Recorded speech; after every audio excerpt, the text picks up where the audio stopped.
The next flavor is caramel crunch.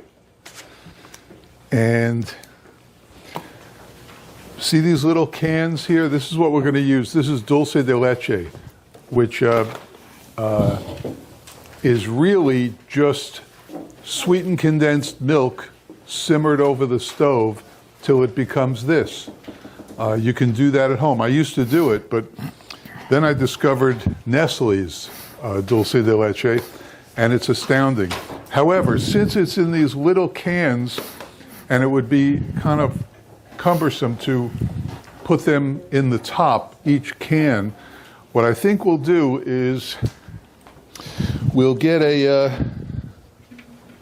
bucket. The recipe calls for the mix, 5 quarts. So let's take 3 quarts and put it in here.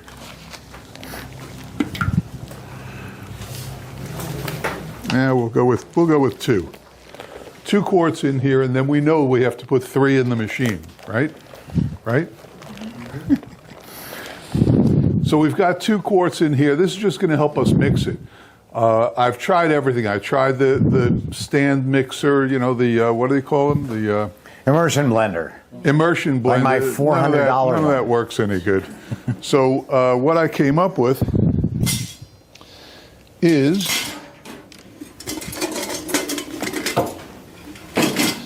take the ingredients and put them in here. This stuff's great. This is the Hispanic version of Nutella. You could take this and just eat it right out of the can. It's so good. It is good. But of course we don't do that because we watch our figures, right? Just like we don't sample too much ice cream, according to Steve, because that wouldn't be good. We would eat too much ice cream.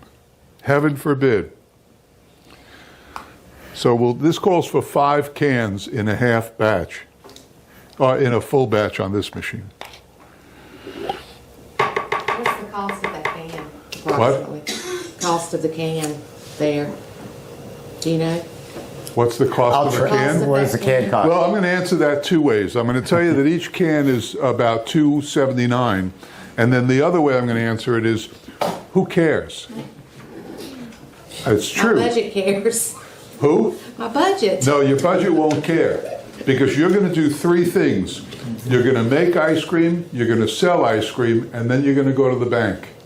And you know this because in our class we go over how much it costs to make, let's say, Oreo ice cream using real expensive Oreos or Walmart Schmoreos.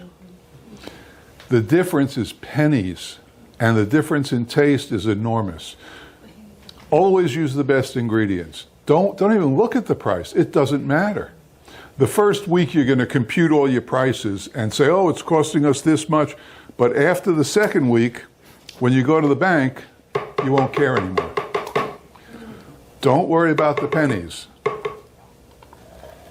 I know that goes contrary to what people think, but it's... What do you think now? I agree. Okay. There's so much profit to be made in that. The profit is silly. It's silly profit. And the difference in spending, what we come up with, $60 is the most expensive batch I make. That was on Bailey's. And that was with Bailey's, 2 half gallons of Bailey's. That's the most expensive ice cream. And when you compute the numbers out, to use cheaper products is going to be the difference in making, if you sell your ice cream for $6, $5 will be profit on that ice cream, not in your net profit or triple net, but $5. It'll cost you $1 to make it. $6, you'll net $5. If you use less expensive ingredients, so you'll net, what, a few pennies more or less? But of course, you do what you want. My goal is to have the best ice cream store in the world. I want to make the best ice cream in the world. Nobody can dispute that. When you were growing up and you had Oreos, they were good, weren't they? Oreos and milk. Now, if you went to Walmart and bought Schmoreos, you think you'd taste the difference? Well, now, to him, he would taste the difference. I probably wouldn't. No, I think He you would. His standards. I think you would his taste the standards difference. A lot higher than mine. Jeff, I do a lot, Christy and I do a lot of Italian ice businesses, and what you're saying is absolutely true. I've been a convert for a couple of years. I can make you a tub of Italian ice for about $4 that will sell like hotcakes at Yankee Stadium, just because it's cold and the beer guy wasn't nearby. Or I can spend $9 on that tub, and I can have lines around the block paying a higher price for a far better quality, and they come back week after week after week because you've got the best stuff in town. There's just, you're right, there's no substitute for quality. And you can taste the difference. You sure can. M&M's, we make M&M ice cream, and you can buy regular M&M's, the kind that we've eaten for 50 years, some of us, or you can buy Schmem&M's, and they're just a world of difference. But it's your store. Okay, so we've got in here mix and dulce de leche. We'll add a little sugar. We're adding 25 ounces of sugar. These are Heath bar pieces. We'll add those in a bit. And now, instead of trying to get all that into the machine, we take this and watch what happens to the color. Watch how it blends. Can you see this?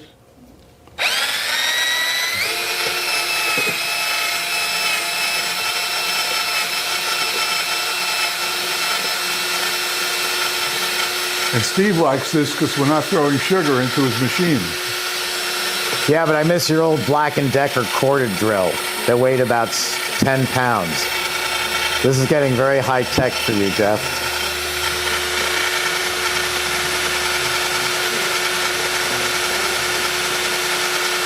It just makes it easier to work with. Yeah. Putting those cans into there, like Nutella, it's tough to do.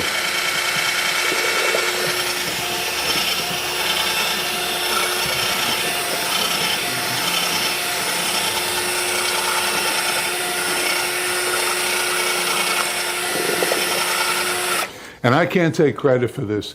Kevin, if you're watching, one day I was making chocolate velvet, which is Nutella, and I was struggling putting it in there, and then I decided to do it in here, and I had a hand whisk. And he said, whoa, stop the presses. Just a friend, not in the business. And he said, I'll be right back. And he stopped, left the store, went to Home Depot, came back with this. And the second I tried it, I knew this is it. It was gold.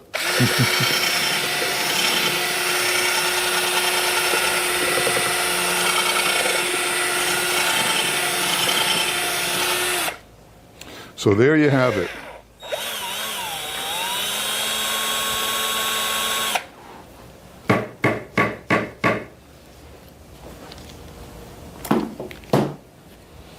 All right, so this will go in the machine, and then we're going to add how many more quarts? 3. Thank you. So let's go 3 more quarts here.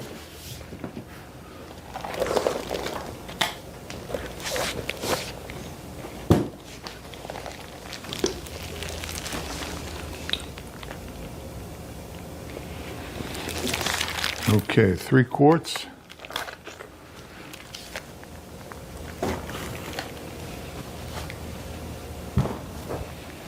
Get any water that's in there out.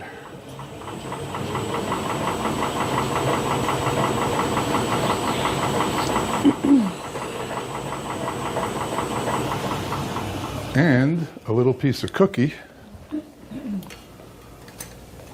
We don't want any of Steve's cookies in our ice cream. No, it wouldn't hurt. All right, so now we'll add just the mix. We'll put this in.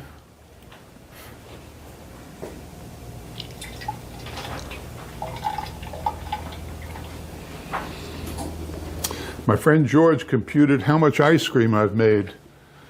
And I just passed 65,000 gallons of ice cream. Wow. That's a lot of ice cream. Yeah. Then we'll add this.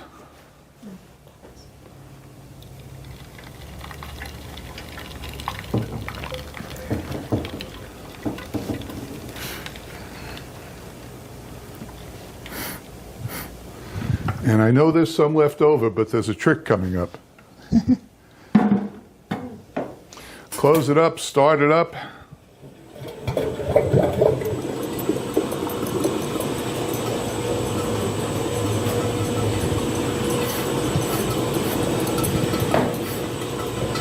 And now we have Heath Bar pieces to add. I think that's it. We have the mix. Oh no, some vanilla. We'll add some vanilla. I usually add 1 ounce per quart. So how many quarts of mix are we putting in? 5. Right. So we'll add 5 ounces of vanilla.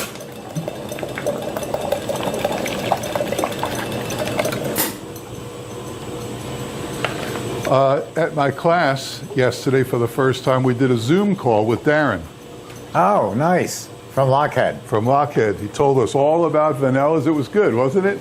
Answered all the questions, listen to this as this mixes up. He had sent me samples of 7 different vanillas that they make. So what I did, I went in on Sunday and I made half batches of each one and labeled it 1, 2, 3, 4, 5, 6, and 7. And then before the Zoom call that morning, I handed out papers and everybody tested the vanillas, taste tested, and they made their notes and we graded them 1 to 10. And we had a board and it was really cool. Most of the time we were in agreement on it, which is mind-boggling. You know, we had all those people in the class and everybody agreed. It was blind taste tested. They didn't know what they were tasting. And then Darren came on the Zoom call and he explained what we were tasting and where it's from and all that. It's pretty good. We may do it again. Number 6. 6 and 7, right. 6 is Madagascar. 6 is his most expensive vanilla. It's Madagascar bourbon vanilla. The paste. And that was the most expensive.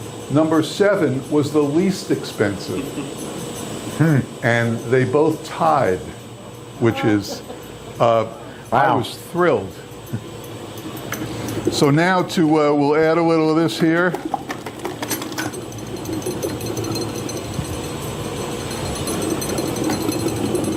And we'll swirl it around so we don't miss any of it. We'll pour that in.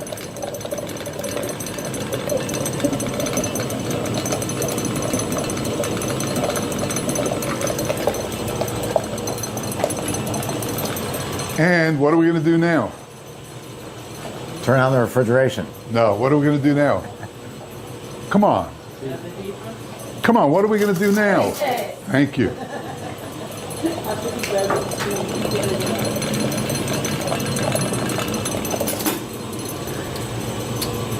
Oh my.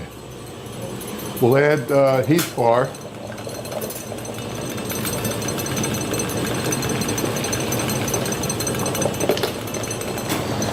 Whenever I do that, I want to make sure what happens. The water. Want to make sure we're getting the water out. Perfect. And we'll add a little more Heath Bar. I make this both ways. I make it with no crunch, and I call it English toffee. And I make it with Heath Bar and call it caramel crunch.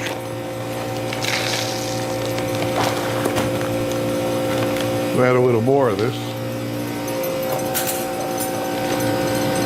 Because you said there wasn't enough crunch in the first one. Damn it, we'll have enough crunch now.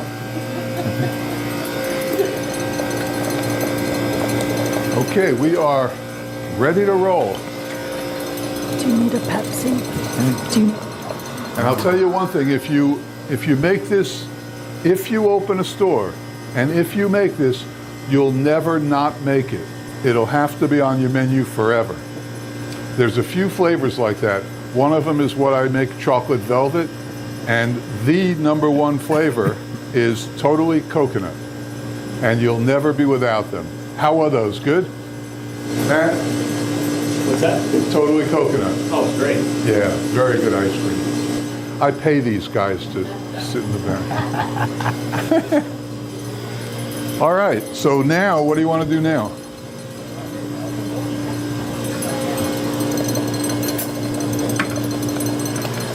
Well, let's find out who's going to do what. How many people in the audience are going into an ice cream business? Do you count as one or two? One. Okay, so two. Italian ices?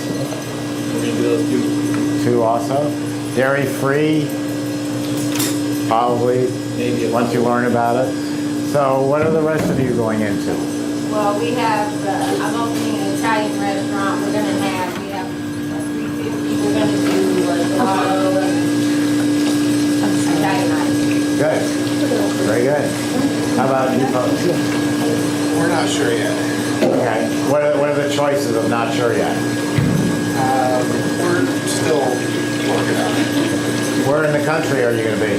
South Florida. South Florida. Okay. Excellent. The nice thing about South Florida is it's definitely a year-round business, whatever you sell, because us annoying New York down in the wintertime, and we want to duplicate summer. We run around in shorts. We're Floridians. I'm a Floridian now. We're wearing 3 sweaters. They're jumping in the ocean, which is insane. They're drinking margaritas and they're eating Italian ice. You couldn't have a better combination. Excuse me? Clogging our roadways. Yes, clogging the roadways too. Well, we don't know how to drive unless they're stopped. I mean, God forbid there should be speed on the highway. We'd fall apart. I used to drive to Cross Bronx every day to work. It was 6 miles, took 40 minutes. And I'd see the same guys reading the Daily News, steering with their knees while going, 1 inch forward. It was a way of life. What are you planning in the back? We are, we're going to be a little bit harder to get to than those guys are. We're going to be kind of out in the middle of nowhere. We're from a small town in the winning state of Georgia. Very good. And so we're going to bank on families wanting to get away and get out to, we farm. So this is kind of an addition. We raise strawberries, satsumas. We have corn and peanuts has been our livelihood. This is a new venture. Our son-in-law's venture is the satsumas and the strawberries, and this is just something. I could talk to you all day about our ideas, okay? Will the ice cream be at the farm? It will be around the satsumas and the strawberries and the corn, and we're going to mix some produce up. We're putting a big pole barn up, and it's going to be a plethora of things that's going on. Well, one of the greatest things that got ice cream parlors, the ice cream business through COVID, which I mentioned earlier this morning, was pint sales. Because the stores were closed down, but thanks to social media, you hire someone young who's good at social media and let them run that, and you can place orders through it. They can be in the parking lot, run it out to them. As the stores open back up, especially on farms, I love doing this because they're there for the day.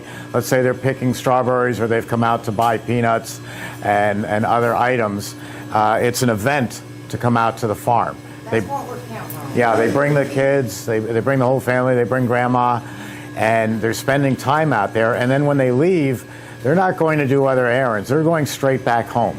So if you've got pints of ice cream that are frozen down to 10 below, that'll survive a 40-minute trip without any problem. And you can charge high prices for pints. We're getting $7, $8, $9 a pint all over the country. It's price insensitive thanks to the millennials. As I mentioned before, they want the highest quality products they can get. They don't care what they pay for it. And that's what we're doing compared to the ice creams we made 10, 15 years ago. So you're leaving and you know the ice cream's there and you know it's going to survive the trip home. So I pick up a mint chip for me, and Paula couldn't come on this trip, so I'm not going to come home with just 1 pint for me.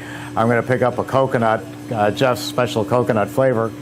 to bring home to her. So now I've just spent, if it's $8, I've just spent $16 on ice cream and don't even think about the price. I have a little fun with it being from New York. I put the ice cream, I would have you put the ice cream in a bag, throw in a spoon, or if it's 2 people, 2 spoons, and they say, what's that for? I'm going home. In case you get stuck on the cross Bronx, you got to eat the evidence. It's melting. And, you know, I contend, but that's another story. There's no such thing as ice cream being brought home by a man from the store that doesn't have teeth marks in it. But we're very clever. After we bite into the ice cream or bite all around the container while driving, we smooth it over with our finger, and it's obvious someone's been in the ice cream.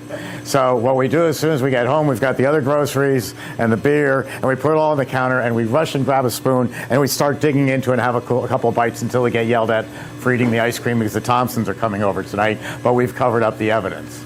But the point is, it's a very popular take-home item.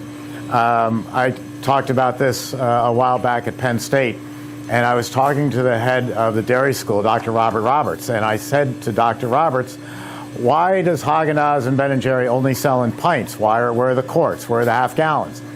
And he said, Steve, it's a perceived notion and it's price. You'll pay $8 for a pint of ice cream, and because you're going home, you'll buy 2. You'll spend $16.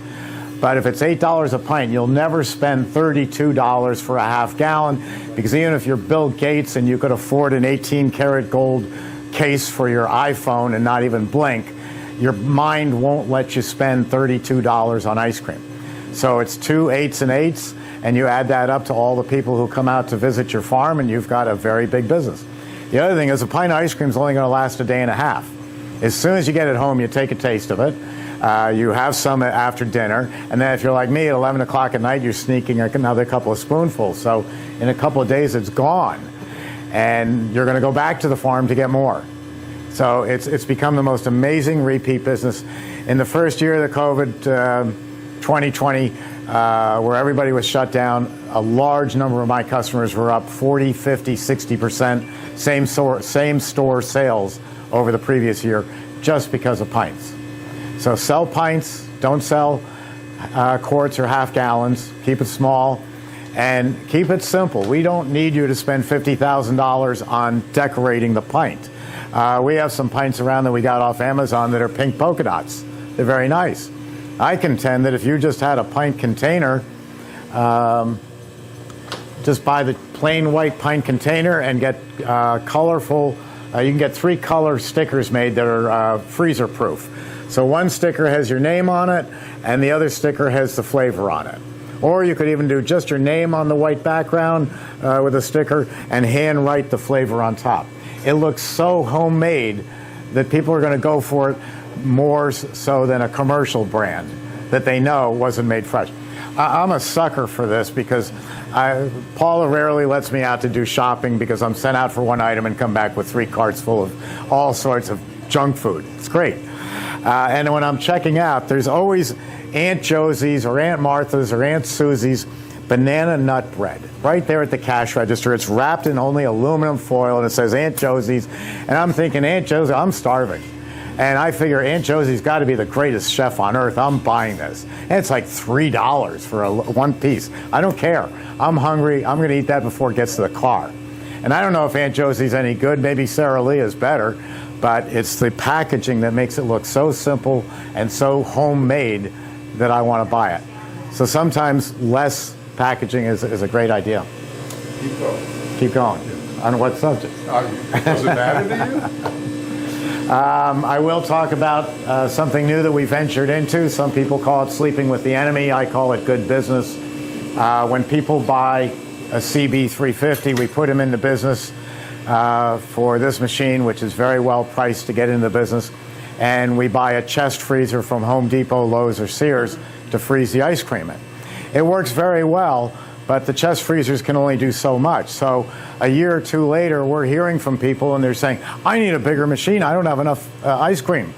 And I say, no, you do have enough ice cream. You could hire an off-duty cop, fireman, or retired military to come in and work the graveyard shift for you.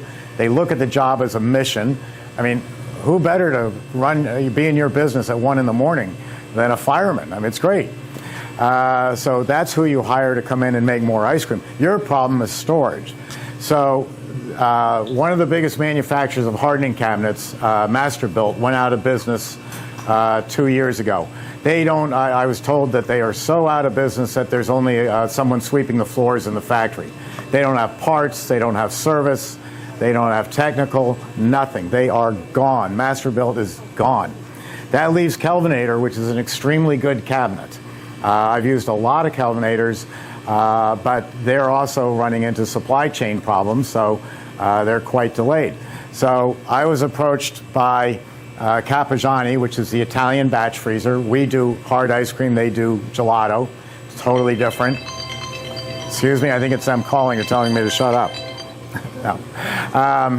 And they said, would you endorse a hardening cabinet if we built it at one of our US, they have different USA companies under another name, Ali Group.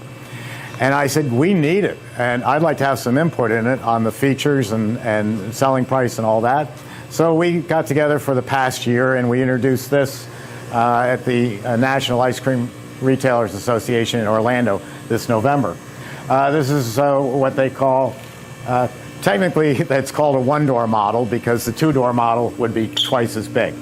But this coupled with this means you can now quadruple the amount of inventory you have in the store. This has dual compressors that go to -25, and the difference in a hardening / blast freezer versus a normal, say, true freezer. You can buy a true upright freezer and it goes to 20 below or 15 below. But as soon as you put, say, 5 gallons of hot soup in it, that temperature is going up to +40.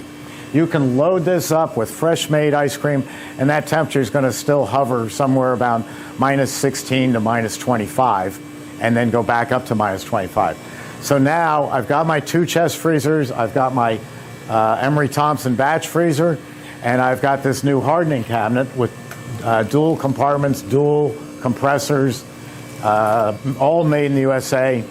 And what I can do is I can load this up with ice cream tonight because my volume is quadrupled. I make a lot of ice cream in here, and tomorrow I move it to the chest freezers. All they're doing is maintaining it. They don't, I mean, it's like bringing home frozen pizzas. You don't have to do any work. So we load this up, we make a lot of ice cream, we put it in the chest freezers, we can store it, we can serve it, and then we can make more ice cream for those wholesale pints. So this is an excellent addition to the store. Square footage in stores has gone down, so there's only so many of these horizontal freezers you can do. So this upright takes up a lot, very little space. It's go ahead. Nope, this is a 2.5 gallon, but it can hold 24 3-gallon containers without the shelves. So that's a whole lot of ice cream that you can store in that. Or literally hundreds of pints. Yeah. What's the price range? I can tell you off the show because this video is going to be around for 20 years. And so I don't want to tell anybody that you can buy this new 1963 Mustang for $4,950. Be happy to tell you. It's reasonably priced. And like I said, dual compressors, all made in the USA. We're very impressed with it and very happy with it. Yes? What is the difference in the end product quality, whether you put it in a blast freezer after the batch freezer or straight into the chest freezer? Is there a difference in the way it brings the temperature to the floor? What's the difference in temperature and the quality of the product between a chest freezer and a hardening cabinet? A lot of people would tell you it's dramatic, it's smoother, it's creamier. It ain't true. It's smooth and creamier because of the ingredients and because of the batch freezer you're using. This is where the texture is made. This is just a matter of how fast can I make it available to me to ship out the door. So with this, I can make ice cream at 11 o'clock tonight, and at 8 o'clock tomorrow morning, it's ready to go out the door. This is going to, in my concept, this is going to build your inventory.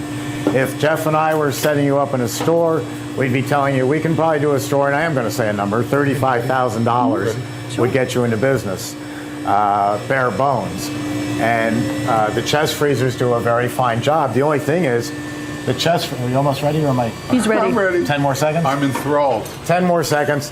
The chest freezer, again, like this table, is wrapped in freezer coils. If I put warm ice cream in it today and fill it up 1/3 of the way, just to here, it'll harden it by tomorrow. So I can't make any more than that, otherwise the temperature is going to skyrocket up. Then tomorrow I can fill it here, and the next day I can fill it here. Buy a second one, now I've got 2 cabinets that are a third full. So I'm very limited to space. They're only $800, that's great. But I'm very limited to what I can do. Jeff is the pro at that. He had at one point 15 chest freezers, 11 to 15 chest freezers in his store, and it worked well for him. That replaces all that space, all that electricity. I'm going to hold your question because they're going to pull this now and we'll come back to you. Take over, Jeff. Take it over? You already did. Okay, there it is. That's it's ice cream.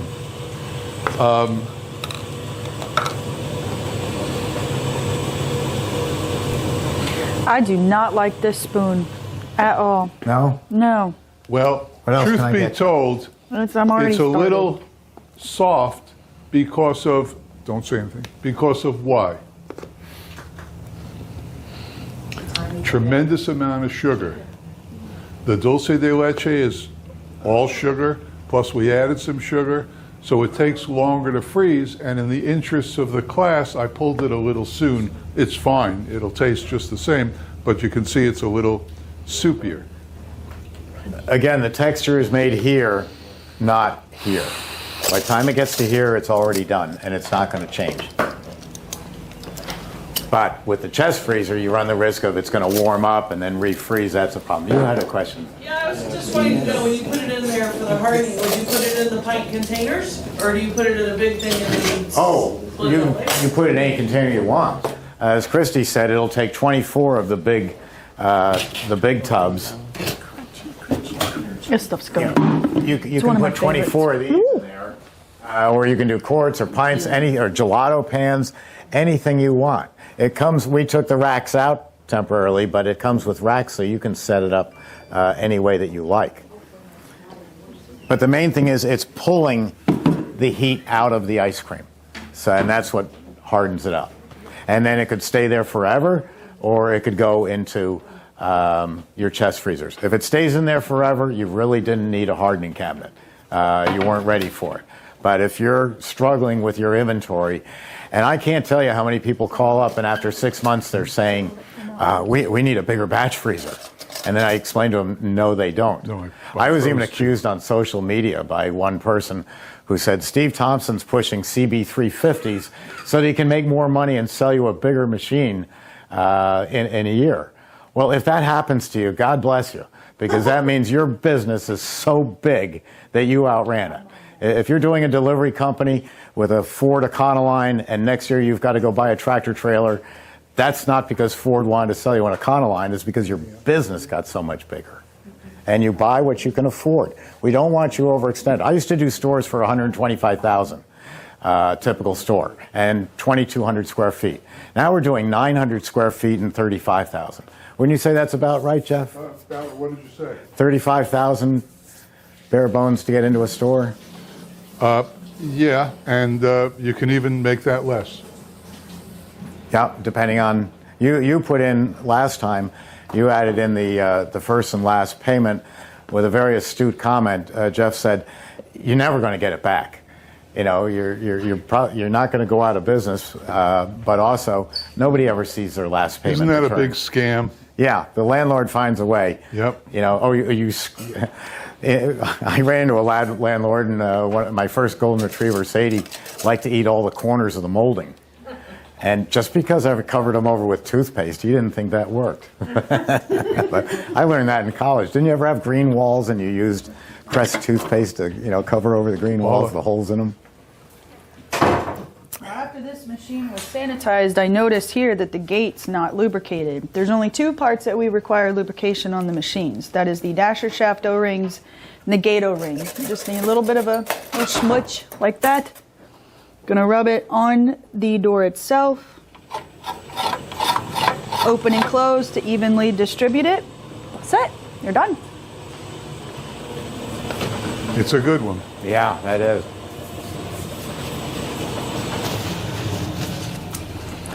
Next we're going to do, oh yeah, go ahead.